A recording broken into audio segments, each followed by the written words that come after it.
Hey, so this video is going to be a focus on the glass elements on the solar panels and the lenses. And I'm going to begin by going through the individual assets and showing you exactly how I have set things up. And then I'll be taking a step back, going into Modo, and inside of Modo I'll be making a few fixes only to make sure that there's more consistency throughout the model. For example, these lenses over here are not set up the same way that the solar panels are, so I need to make that fix. At the same time, I guess as a bonus, what you're going to get is you're going to see how a model can be reinserted and make all the textures work exactly like on the older version. So let us begin. If I go through the individual UDIMS, so 1061 in my case, and I go into solo, you'll notice that first of all I have the back element for my solar panels, and this object is on its own, so I could very simply apply a material and then move on. Also, all these elements are together in one UDIM so that I have just enough resolution to see this bump, but it's not enough to give me very fine scratches, which is why on 1062, which is a glass element, I have this broken up into 3 UDIMs. So 1062 is 1, 1063, and 1064 are separate UDIMs dedicated for glass. And this way, I have more room for things like these scratches without actually giving me aliasing issues. So at the same time, one thing that I should note here is in order for you to actually see any kind of opacity, so I'm going to make 1061 visible here. So if you look at this here, one thing is that under the viewer settings, under shader, you'll notice that PBR metal rough with alpha blending is on now, or rather selected. So if I click on this and then I choose a different shader, which usually by default is PBR metal rough, if I select this, well, there's a big change, and that is because there's absolutely no transparency happening here. So in order for you to see in the viewport the opacity being applied and actually shown to you, then you will need to make sure that the shader is set up to this one here, which is the PBR metal rough with alpha blending. So that is the first thing you're going to have to do. The second thing is actually adding an opacity channel to the individual UDIMs.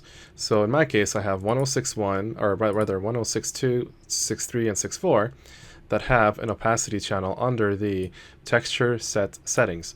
So over here, if you want to add an opacity channel, then what you have to do is you have to go to channels, press the plus button, and under here there's going to be an opacity. Now in this case you don't see it here because it's already been applied and it's over here, right? So in this list there's an opacity channel. If I however go into 1061, which does not have one, as you can see here there's no opacity channel at the bottom. If I go up to channels and press plus, the opacity channel is in fact being displayed here. So if I add it, it'll be added to the list, but if I now press plus again, it's no longer in that list because again it's been added already. So now on this object, or rather on 1061, I don't need it, so I can subtract it. So just remember that under the texture set settings, you add the channels that you want to apply to the model that you want to be able to work on, and then in the end also it'll like actually enable it in inside your layers and inside here inside your materials options. But the display of that channel is actually dealt with in the viewer settings, and you have to set up the proper shader. If I go back to all, let me just look at the model again. So the next step, what I'm going to want to do is go back into Modo, fix the lens issues to make sure that the lens on the rest of the model are consistent with the solar panels. So I want to break them out into separate UDIMs, and then that way I can assign a proper glass material to them with opacity. And then hopefully if I import the model back into Painter, all the textures will work. So once inside of Modo, you want to go into the UV tab over here, and then select an object, and then finally select a UV map. Once that's done, you'll see all your UVs for that particular object, and then go into items so you can actually select the objects that you're interested in. So I'm going to select one of these, and make sure your wireframe's turned on. And then I'm going to select this one and that one and so on. And once you're done with this process of selecting objects that you're interested in, you're then going to want to pack them. And I'm going to pack them because right now, if I select this, you'll see that some of the UDIMs or UV shells land on multiple UDIMs, and I want them all to fall on one So I'm going to pack, and the options don't really matter all this much just because they're such tiny objects. And then finally I'm going to move it into a unique UDIM. So I'm just going to wait until this is finished, and once it's done it should go within the 0 to 1 space. Press W to go into the move tool, and you can just eyeball it, it doesn't really matter. And then just in the property pane for the tools, just get rid of any decimal values. So 4, and in this case I want 3, and now it falls exactly where it needs to fall. And I'm just going to quickly check if there's any parts of the ZVs that actually overlap any other UDIMs, and in fact it does not. So now this model is ready to go back into Painter.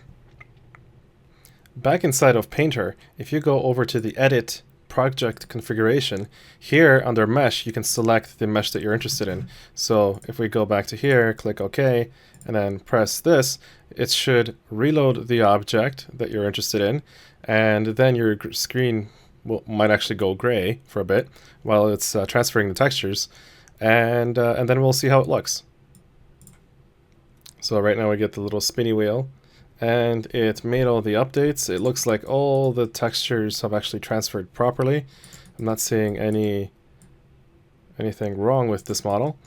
Okay, so I've done all that, and next I have to find the actual UDIM for this. So if I go back to Modo, I can actually just count. So 1001, 1011, 1021, 103. So it exists on the third UDIM, right? So actually fourth up, which is the third because the first one's a 0. And then so 1031, 1032, 1033, 1034, 1035. Unfortunately, Modo in this version doesn't have any UDIM displays, so you don't really know exactly which number it is, so you have to do the counting. Now back into Painter, if I go over to 1035 and I select it and then I hide it, you'll notice that all the lens elements are in fact disappearing and appearing. So if I go to solo mode, you'll see them over here. So now we can finally start working on our material. We already know that under viewer settings, we have selected the PBR metal rough with alpha blending, so that is okay. And that way we know for a fact that our viewer is set up to display alpha channels or opacity channels. And under here, under the textures set settings, you want to do two things. One, you want to make sure that you have an opacity channel to begin with. So let's go under channels, let's click plus and add opacity. And then under additional maps, you're going to want to bake textures. And the reason why is because you're going to be using the ambient occlusion and curvature maps to calculate, for example, the edges around the glass, so that you can add more opacity to that and then less opacity to the center, as it might be polished, for example, and there might be some dirt around the edges. So let's click Bake Textures. 2K is fine. Bake 1035 textures, so it's only going to bake the textures for this object. And when you click OK, just wait until it's done, and then we can move on. So now that we have the additional maps baked out, we can then now start working on the materials. So if I go over to the layers and then choose the add a fill layer button, I'm going to get a new layer with all the properties. I'm not interested in all the properties, so I'm going to start by turning off normals, height, and metal. And this gives me a more refined base of properties. I'm going to change the base color to something like blue and tinted, just like that. And then I'm going to make the opacity less, so maybe 0.2, so just so that I can see the tint, but it's also transparent. And roughness is going to be something very small, like 0.1. And actually, if I turn this opacity all the way up, I can actually tweak the roughness a little bit better. So if it's all the way up at 1, you notice that it's very diffused, right? It's a very rough surface, but then if I drive it over all the way to 0, it's going to be perfectly reflective. So I think 0.1 is usually pretty good, or maybe something between 0 and 0.1. And now I can drive the opacity down to 0.2. And as you can see, there's a little bit of a sorting issue because I'm seeing through the object for some reason. And this is just an OpenGL thing. When you finally render inside of Iray, it's going to be perfectly fine. So we added one layer. Let's name it glass. So let us now add another layer. So back to the, if I go over here, add a fill layer, press plus, and now it's on top of the glass layer and it's overwritten the opacity level, so we're not seeing the glass anymore. But if you go down to here and turn down the opacity, you'll notice that we're once again going to get the material below.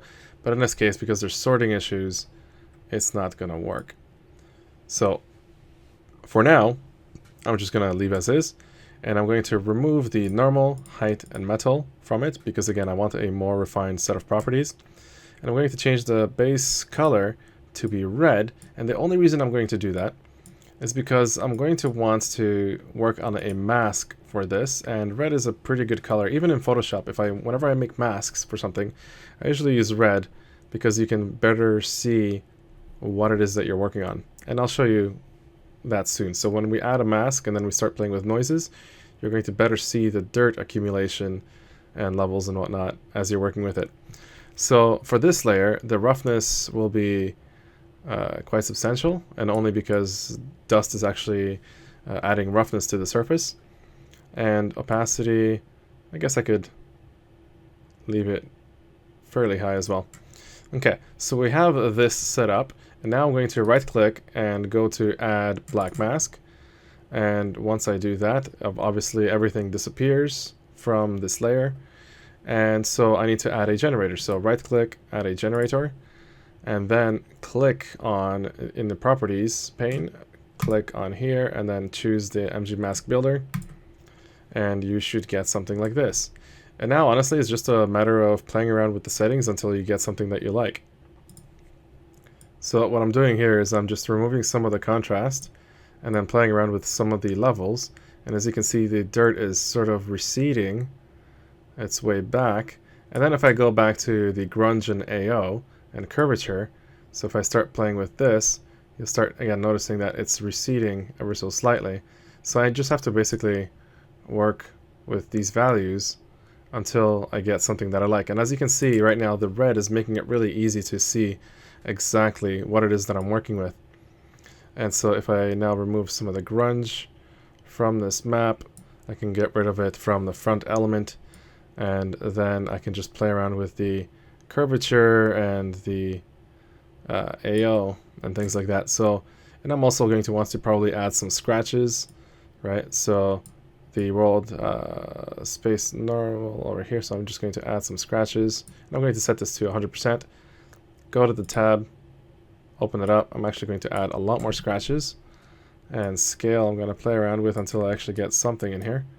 Right now I'm not really seeing much just yet. And that might be due to the fact that right now it's kind of erasing the mask altogether. So again, I want to play around with it until I actually see some scratches. And that could also be due to the levels and things like that. And as you can see, I'm starting to see some scratches on here. So I just have to work with it until I get something that I'm looking for. But here's the thing, I can always add scratches after the fact as a separate layer altogether, right? So right now it's set to 1, scale, there we go. So if I scale it quite enough, I'm actually going to see more and more scratches. Okay, and something like this is actually pretty good. So the only thing I don't like is the fact that this is all 100% dirty. So again, I'm going to tweak it until it starts to disappear, because I don't want that much dirt accumulating. It's a bit too much.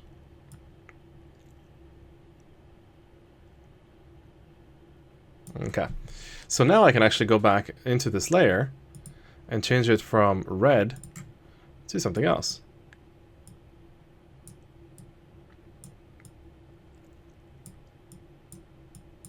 Maybe a little bit more yellow added in there.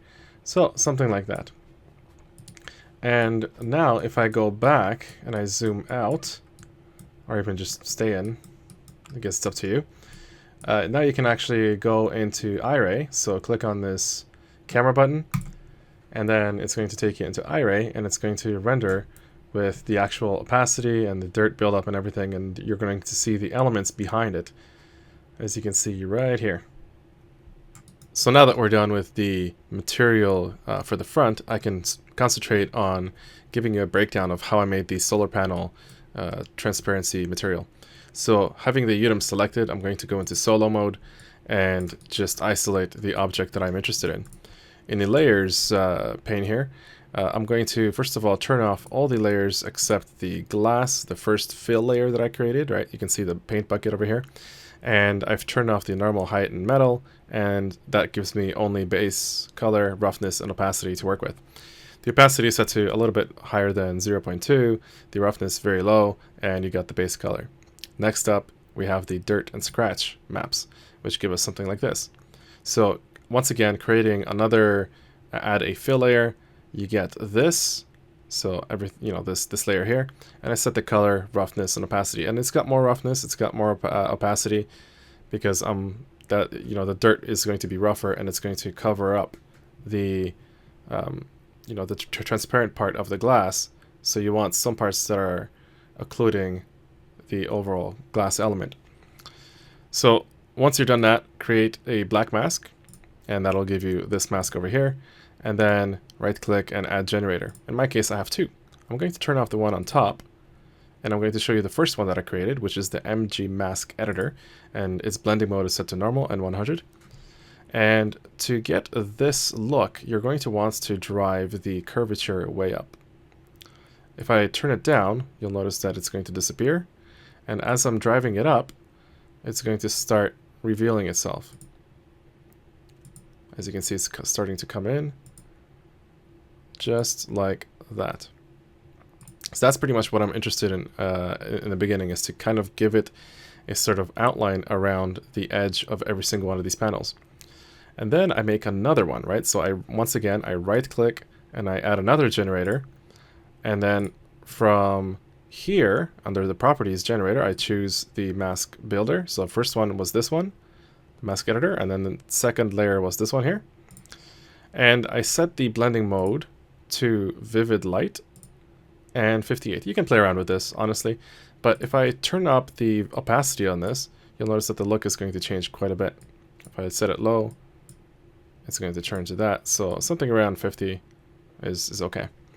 And under the mask builder, I am interested in adding scratches and splotches and things like that. So when you look at this mask builder, the scratches, the amount is set to pretty high, scale 0.72, and this really matters on, by the size of the object, so watch out for that.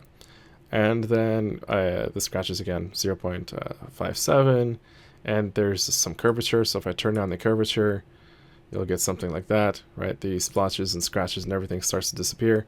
So I want to have something like 0.18, right? Something like that. And then the AO is set to pretty high, and just play around with the settings until you get the look that you like. Now, the next part on top of that is the dust. So this will introduce a lot of these speckles. And it's actually easier to see if you just turn on like opacity or roughness or something like that. So on the roughness, you'll see a lot more speckles. If I turn it off, you'll see less speckles and then more. Now here's the thing. The dust is nothing really special. I'm not going to go over it because I didn't make it. The dust was actually made inside of the smart materials. There's a material called dust. So I just actually drag and drop it over here, and that's it. It gives me the dust and the base and the dust details, and that's literally all I did. After I'm done with the entire material, I select all the layers, right? So click, select everything, and then press Ctrl G to create a folder. I named it Glass 31. Once I'm done with creating that folder, I can now right click and create smart material, and I'm going to get my glass material here. So if I type in on the search bar and the shelf, glass, I'm going to get glass 32 and glass 31. So this is the material that I'm applying over to the other objects. And right now I'm actually going to press M to take me back to the material view and all to see the overall drone object. And at this point, I'm actually going to now export the textures and go over into Houdini and add the opacity channel to the shader. So now if we go to File, export textures, we're going to want to, first of all, make sure that we select the UDIMS that we're interested in. So if you go to none and then select, for example, in my case, 1035, and then I select 1062, 1063, 1064, those are the UDIMS that are dedicated to the glass elements. And then, of course, I gotta make sure that my resolution is set proper, so I'm going to go to 4K, 4K, 4K. This is okay. And under configuration, I'm going to make a little check. And under RS Metal Rough MK, I'm going to make sure that there is a height. So I actually ended up making a gray channel and then dragging and dropping the height input maps onto here.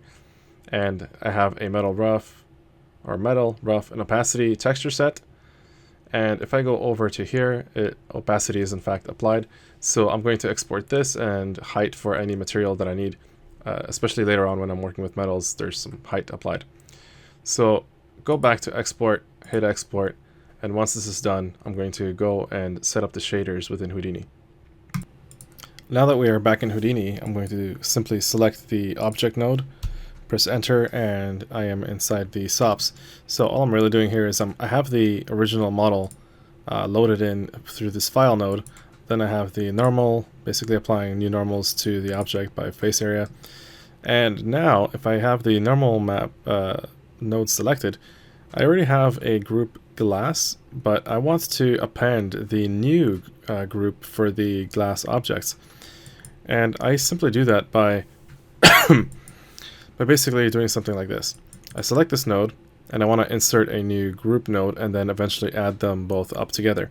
So by going over to here, the selection tool, and then going to primitives, right now I have this showing up here, but this isn't the default. If you go over to select groups or connected geometry or press 9, you're going to get this window here. And basically what this allows you to do is simply select any connected UV or polygon shells. So that's pretty much how I made this glass group. But in this case, we want to only add the new objects, the new glass elements. So I'm just going to shift and click and select those elements that I'm interested in. And just beware though, is that when you click and drag like that, you actually select multiple elements. So you might actually make a mistake a few times. Now, the one thing I should note is I'm not making this my final selection because I can always add that later. And the reason why is because it's going to take me a little too long to select all the individual glass elements. So I'm just only really interested about the biggest ones. So now that I've made my selection, I can press tab, type in group, so or GROU or whatever, until the group is highlighted, press enter. And now in the node view, you'll see the group 2 has been added between the normal and group 1 node. With that selected, type in under the group name, name it glass. So now you have two, as you can see it says glass underneath and it says glass underneath here. Now you have two nodes, two group nodes that we will want to add together. And if you click over here, right now it's showing me that it's added it, but that's because I've done it before. But by default, if you, for example, just get rid of this and say replace existing, right, you'll have something like this. So if we change the initial merge to union with existing, you'll notice that nothing happens, right? So right now, it's only selecting the solar panel glass, but not the smaller pieces of glass and adding the solar panels onto it. In order for it to work, this is, I think it might be a bug in Houdini, I'm not sure, but under base group, for the node that you want to add, just type in, just click on the enable button, click it again, and now it actually refreshes and adds it all together properly. Now, once I do that, then I separate my objects into two pieces. Okay, so basically what I do is I made a new delete node, and then under group, I select the glass, and make sure I basically say operation delete non-selected, so delete anything but glass, and set it to primitive, and you'll have only the glass elements visible. Then you just basically select the node, press Ctrl C, Ctrl V to paste a new one. And this is the exact same node, but the only thing that changes is the operation. So the operation, instead of being delete non-selected, it's now delete selected. So now it actually deleted the glass and kept everything else. So I have the object basically going into two different branches. And then I make a new material node for both. And the only thing that this node does is actually just assigns a material that you have created elsewhere. So I path in the material RS drone, and under the glass element I have the RS glass material piped in. And then once that's all done, I then connect it into a merge node, so 1 and 2. But the shaders are actually created within the shopnet. So let us explore that now. So once I'm inside the shopnet, I'm going to see now that I have two materials, not just RS drone, but also RS glass. If I press enter and enter again, you're going to see my shader looking just like this. So basically all I have here is, as previous, I have the RS color splitter, and it is separating the RGB and piping it into a few different spots. Now I'm actually controlling the roughness value using this math multiplier vector, and then after that I'm actually splitting out only the G channel. So I'm taking the texture node, the texture read-in node, the metal, rough, and opacity. I'm feeding it all the three values into the math multiplier, but I'm only affecting the middle value, right? Because that's the value that I'm playing with. So red, green, and blue. So I'm only affecting the green in this case, and then I'm piping that into the RS color splitter, and then I'm only extracting the green value, and I'm piping that into the roughness. You can tweak it to whatever you want, but anyways, I just only added it just to be able to tweak the glass elements. I might actually even change that altogether. So on top of this, I then took the vector. So again, I took all the three colors, piped it into the color splitter, and I took the R, which is the metal, and I piped it into the reflection metalness, and then the B, which is the opacity, I piped it into the RS math min, and that went into the refraction weight, refraction roughness, and finally our RS color correction, made some corrections, and piped that into the opacity color. The bump map is actually set to 0.05. Again, I'm just playing around with it, but that's pretty much what I used for the actual shader settings.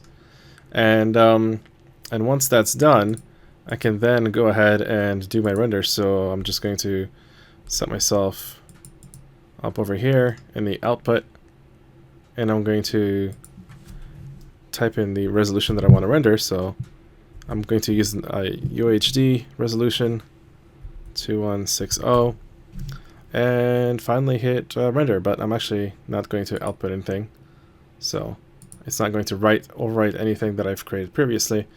And also, because right now I'm only seeing the glass, I probably should go back into here and make sure that instead of my display flag being on the glass itself, I actually apply some of the materials, and go to merge. And I can go back to my render settings and finally do my render by pressing render to disk. So the final render looks like this. As you can see, the edges of the glass pieces are in fact being roughened up. There we can see through the glass because we can see the stripes that are underneath the glass elements, so obviously opacity is working. It's a relatively rough material. As you can see, the reflection is relatively broad. And then we have some height elements which only work on one side of the model, because on this side I actually had height turned off altogether inside the channel. And then we have finally the glass elements that we worked on, and I think I might have screwed up somewhere because right now it looks like the lenses are a little too foggy, and that might be due to the IOR being set not properly. It's either that or I have to go back and repaint some of the roughness values or the opacity value for this object and tweak it. But that's what it is. Like at this point, it's just a matter of tweaking. The overall setup does work. It's just a matter of getting in there and making sure that things work better. So yes, I mean, in this chapter I've gone over a lot of things. I mean, I've gone over how to create these solar panels, how to stack like mask layers, generators, and how to go back into Modo and then create a new UDIM for the glass elements, bring it back into Painter, have all the textures be applied again. Then once we've painted all the roughness and opacity channels for the glass pieces, then we went and exported those textures into Houdini, and inside of Houdini we went about combining groups and the setup for the split branches for the individual objects, assigning materials to them, and then merging it all together. And then obviously I went through the shader setup. And yeah, so I mean, it was relatively involved tutorial, I guess. But next one that we're going to do, we're going to go back to the metal, and we're going to be applying some of these oil splotches and varied degrees of chips and scratches and whatever else that we need to do to the metal. So that'll be next. See ya.